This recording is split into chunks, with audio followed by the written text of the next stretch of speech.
Okay, we're going to do another shop update video because I've had a couple of days back in the shop where I could get some things done, but there were some things that needed to be taken care of before the other projects. I got back into the other projects. So let's kick it off here with me doing a little maintenance in the shop. This is that floor trench in the front of my shop, the drain. Floor drain. It's a trench. There's one in the back of the shop, but they're different, and I'll explain that to you in a minute. It goes from about 4 feet off of that far wall underneath the sleeper and comes all the way across here. As you can see, the landlord, what he did is he was missing grading and he tried to cover it up with wood. But that's not why I'm showing it to you. What happened is this floor drain, or this floor trench, actually comes over here, and there is a sump pump in there. And what happened was stuff clogged that sump pump up. It wouldn't drain. It still worked. It would just wouldn't even piss out. I mean, you can piss more, a bigger stream than that thing was putting out. So anyways, what I did is pull up all this grading. It did not pull up the wood. Pulled up all the grading and cleaned it out, and there is a pile of mud that I took out of it. But what it is you might be able to see at the end of the grading, there's concrete before the sump basin.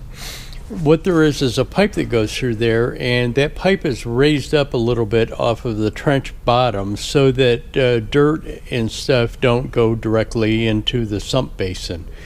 But it still gets in there because what happened is it was enough dirt accumulated that it rose up to the pipe and it allowed it to go in there. But I don't really think it was the dirt that was plugging up the sump pump. It was leaves and stuff like that I got it. So what I did, just cleaned it out, took all this stuff out of there, pulled the sump pump out, back flushed it, flushed all the stuff out of it, cleaned out the basin, cleaned out the trench, and put it back in there, and it works fine now. But that's the pile of mud, dirt that I got out of the bottom, and I did not clean the trench all the way across. I only cleaned to the end of the grate. That's a pile of mud that I got out of the trench and out of that sump basin. But what I think I'm going to do is, if you're familiar with past shop updates quite a while ago, you know that I made some of these drain gratings for an area farther down the building. What we ended up doing is putting plate steel across it, because what they were doing is driving heavy trucks over. And while that tenant moved out, the guy that drove the heavy trucks over it and bent it all up, he moved out. But what we decided to do is put plate steel over it, because there was a couple of places up front where there was plate steel, and the concrete is so much imperfections in it that it still drains out down past the plate steel, between the concrete and the plate steel, so it'll drain out of there. So we put it over there, and I think that's exactly what I'm going to do to here. I'm not sure if I'm going to go all the way across, but that's probably what I'm going to do here, where the majority of the traffic gets driven over it. As you can see, it's broken there. Somebody drove the forklift over it and it broke through there. But there is another drain in the back of my shop, the same type of a drain, except this one does not have a sump. This one actually goes to a drain.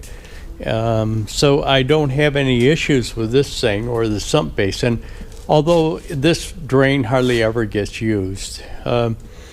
Usually when I wash my truck or pull my truck in and snow melts off of it or something like that, it's always up front. So I just kind of wanted to show that to you and kind of tell you what my intentions were to cover this thing up, because what happened is this grading is very uneven, because the shelf, what there is a trench There's sidewalls with a little shelf on it that the grating is supposed to sit on, and over time what happened is a lot of those shelves broken off.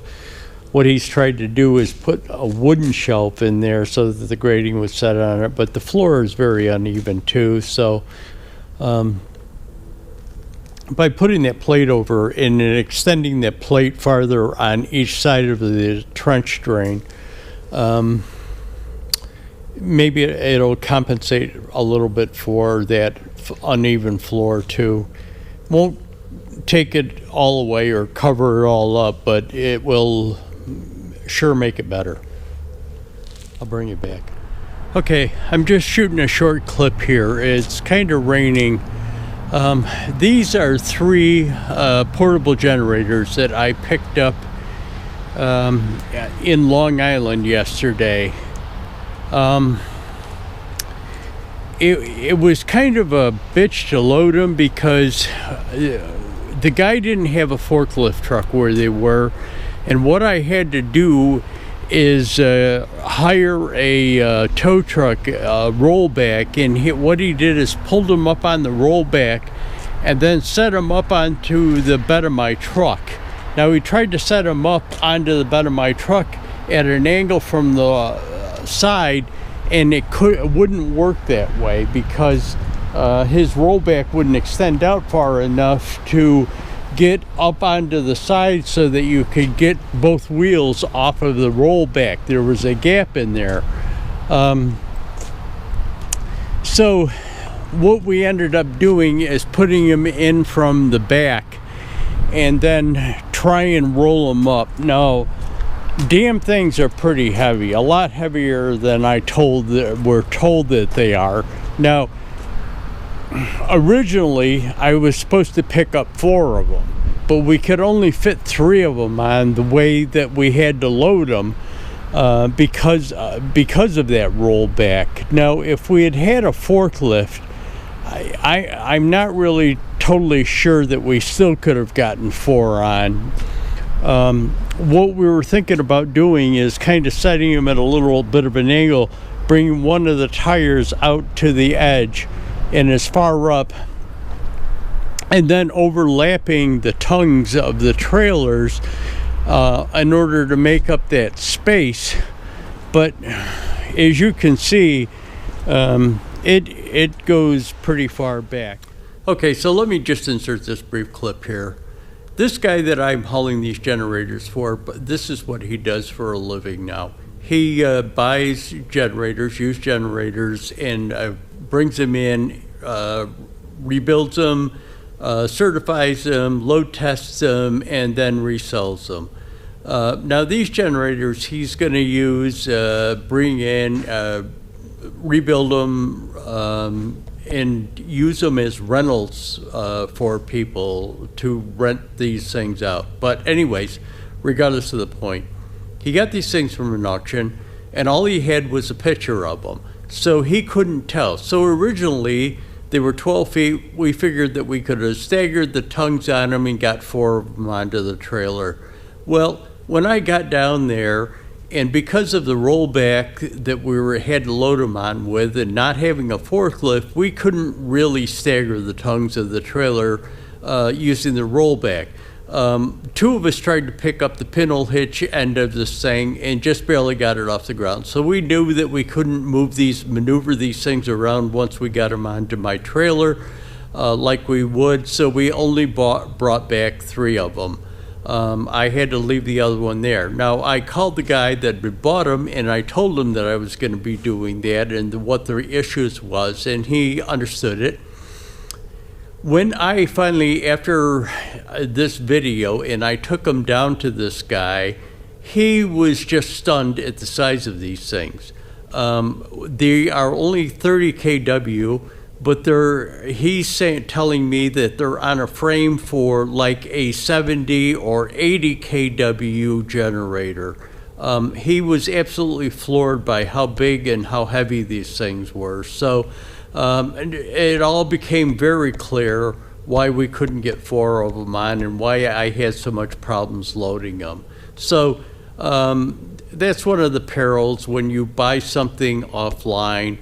whether it be an auction or if you're buying something through eBay, is you really don't get a good picture of what you're buying. Yeah, there they are.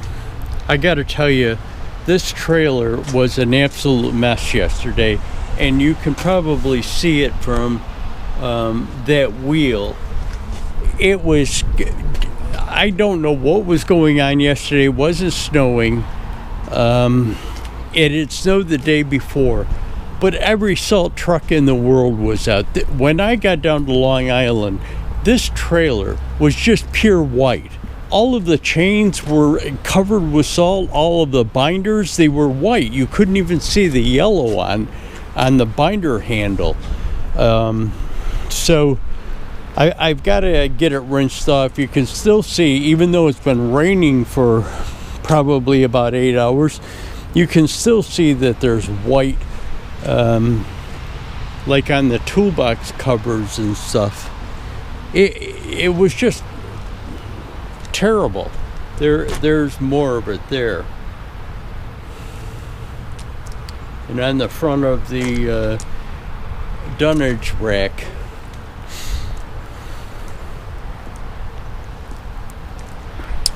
what I'm going to do is I've got to take these things down to Shingle House, Pennsylvania this morning.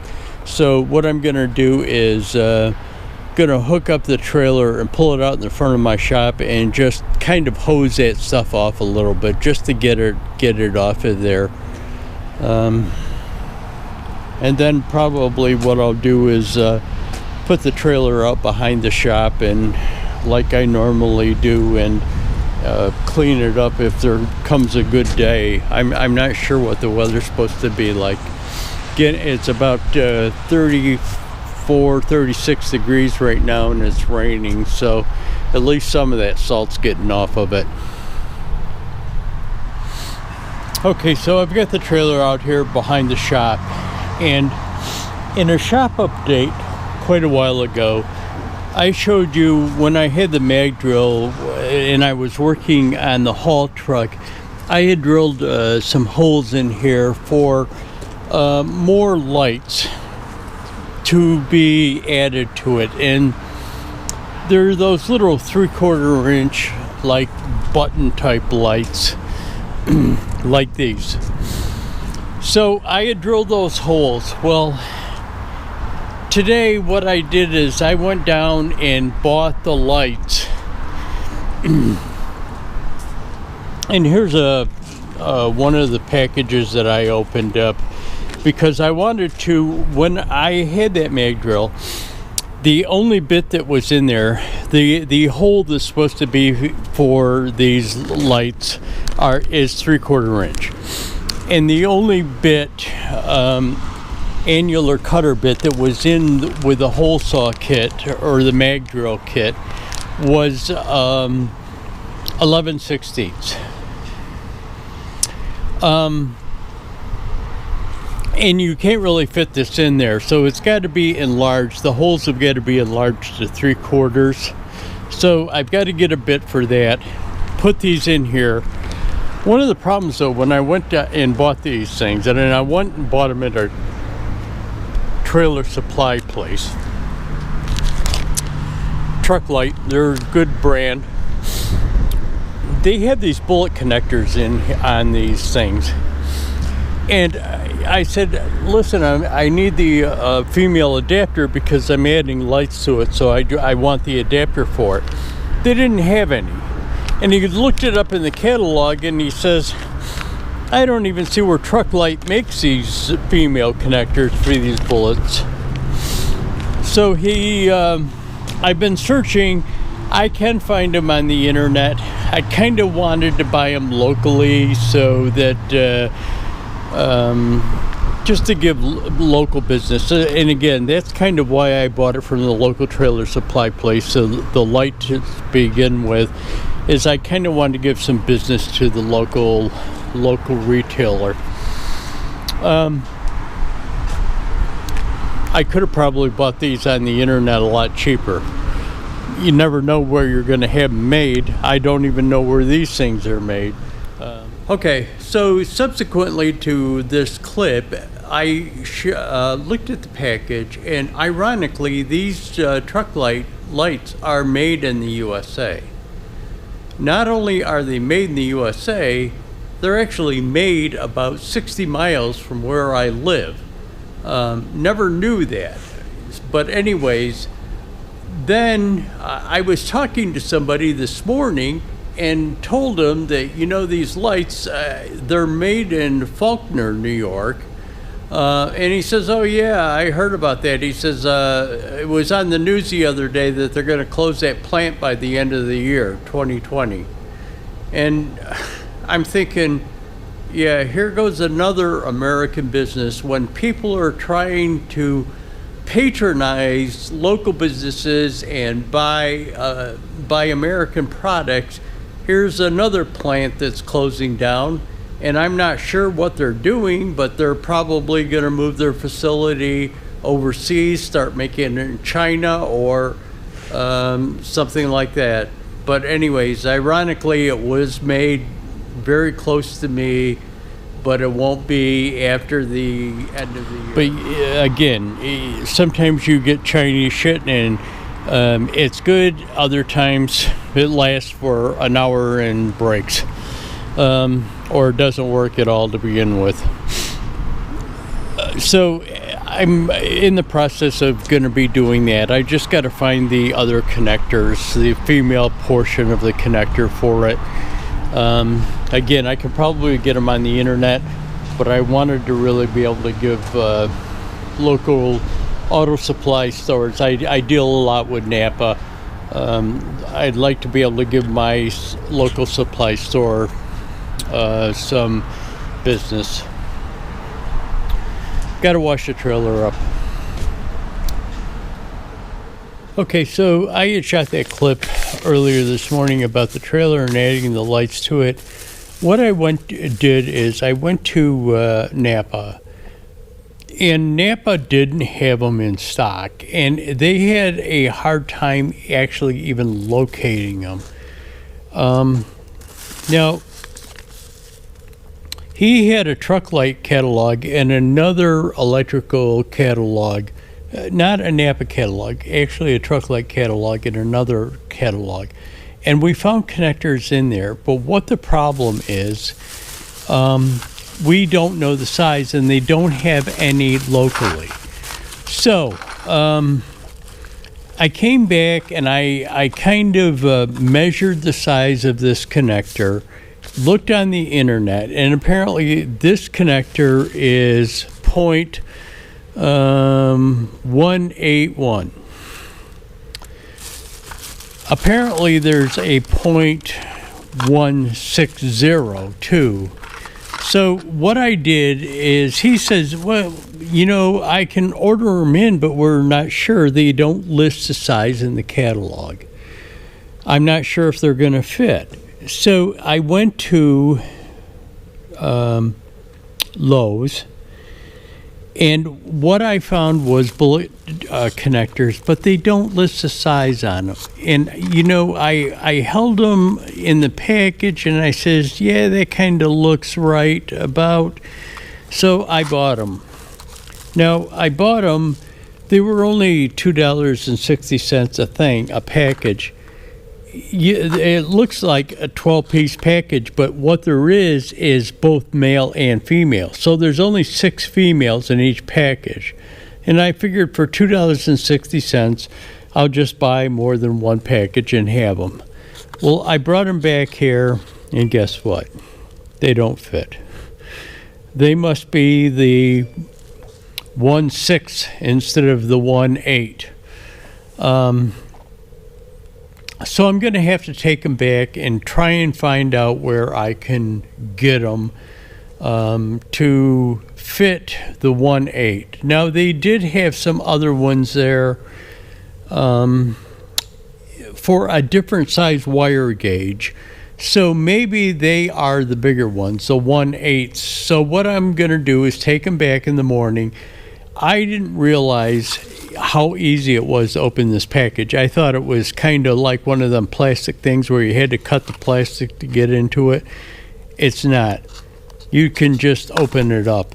So what I'll do is I'll go back there tomorrow, take these things back, get my money returned for them, and then I'll go back there with a light or with the connection, open up the other package that has the larger size wire gauge, and I think that one was 10 and 12 on the wire gauge.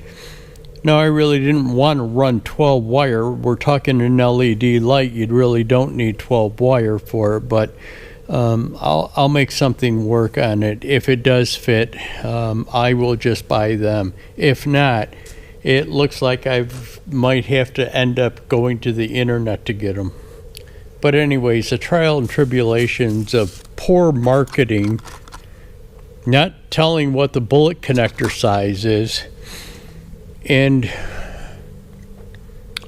poor descriptions in catalogs too. Bring it back. Okay, I'm over here by the toolbox, and I had talked about in previous clips of this video about putting the lights on the trailer. Now, I told you that I had gone down, got them lights, and I was looking for those bullet, or some of them call them slip connections. The lights have a bullet type of connection on the end of it. And it is a specific size. They make different varying sizes, I found out. Originally, I only thought that they made two sizes, 0.16 and a 0.18. Well, it turns out that there's a lot of different sizes that they sell. This happens to be a 0.18. Now, I could not find the connections. I could not find these connections, the female part of these connections locally. Now, that's not saying that there isn't some place, but the places that I tried, typical places, I tried at both Lowe's and Home Depot after I tried the Automotive Napa, Advanced. I did not try CarQuest. But none of those places had them, so I ended up ordering them online, the 1/8s. But anyways, what I'm doing is I've got this loom. I'm going to run the wire in this loom, and that's what they call it.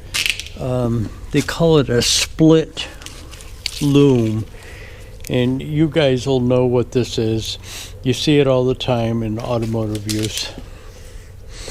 But what I'm doing is just making up the harness, and what I'll do is I'll run them down. I'm going to make two of them, one for each side, and I'll run it down beside the rail on the outside rail, and hook up them lights. So what I'm doing is I'm just cutting up wire. I went through, pre-measured the loom where the pigtails are going to come out through it for the lights. And I went through and measured the wire. You can probably see the white marks on the loom. I just used a paint marker. Went through and measured the loom, measured the red wire. Then I will do the same for the white wire for the ground that goes in there. Logically, I'm not going to use a white paint marker on the white wire, but I'll use a black Sharpie on it. And what I'm doing is just going through, making up the wire connections with a little pigtail at where the thing comes out. And as soon as I get those other connections, the female connections for those bullet connectors, I will put them on that thing. What I'm going to do is insert it into the wire loom, do the same thing with the negative wire or the white wire. And I've only got enough of this loom. They only had one box of the loom at Napa. It was only 50 feet long, and I need a little over 40 feet.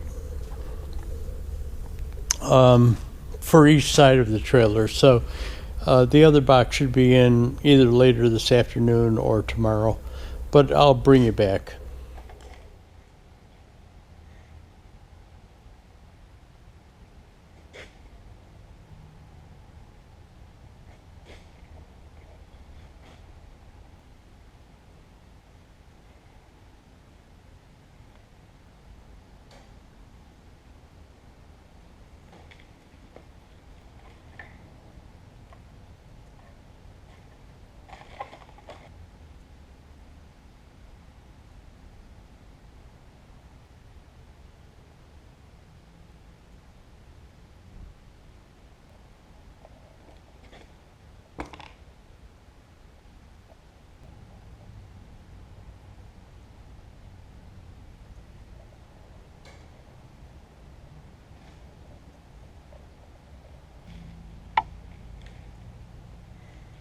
Let me make sure that I've got.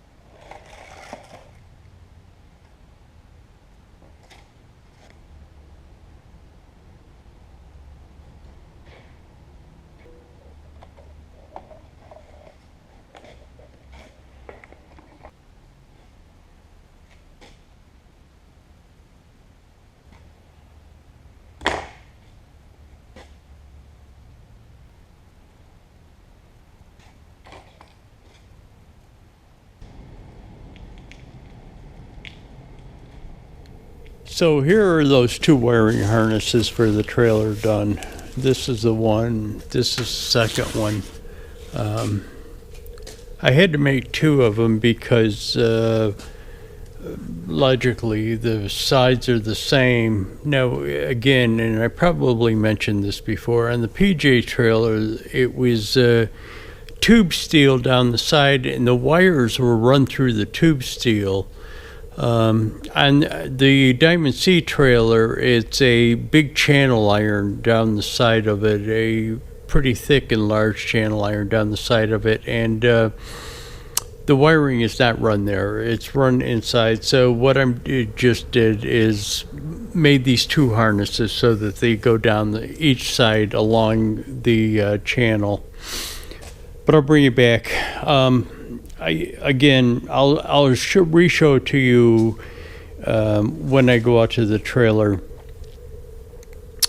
I just finished drilling the holes out. Again, as I had said before, the holes, the cutter that I had for the mag drill wasn't 3/4. It was like a size down from it. So what I did is got a 3/4 inch bit, and I just finished kind of reaming the holes out, let's call it, that I had drilled with the mag drill. And what I did is I just took some Rust-Oleum paint on a brush and painted the inside of the hole so that those exposed metal parts don't rust.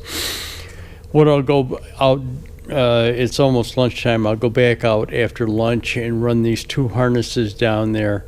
I still don't have those connectors that for the bullet, the female bullet connectors aren't due in until tomorrow, and it's actually supposed to get colder tomorrow, so I can't finish it up until I get those bullet connectors.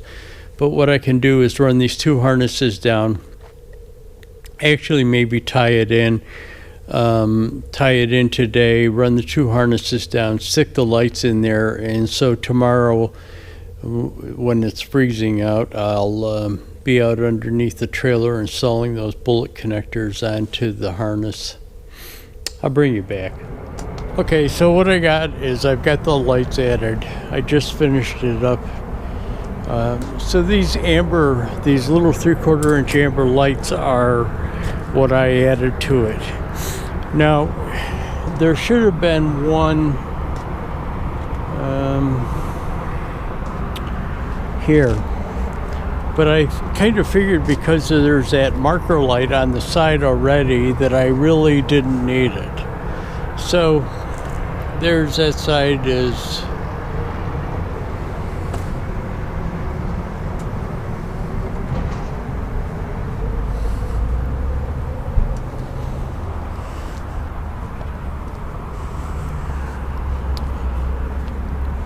And then here's this side.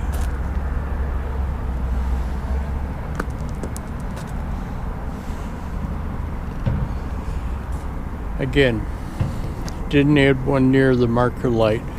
Now I do have them. In case I decide to put them on, I'll kind of see what it looks like at night. Yeah, kind of see what it looks like at night and go from there. Maybe if it looks bad, what I could do is take this marker light, add a light here, and take the running light out of that marker light, because that marker light is also a brake light and a turn signal light.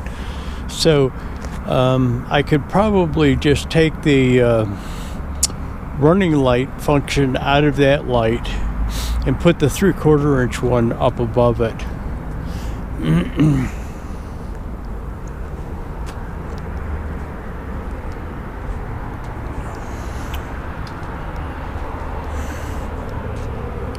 Real pain in the ass to get those female adapters for those 0.18 bullet plugs.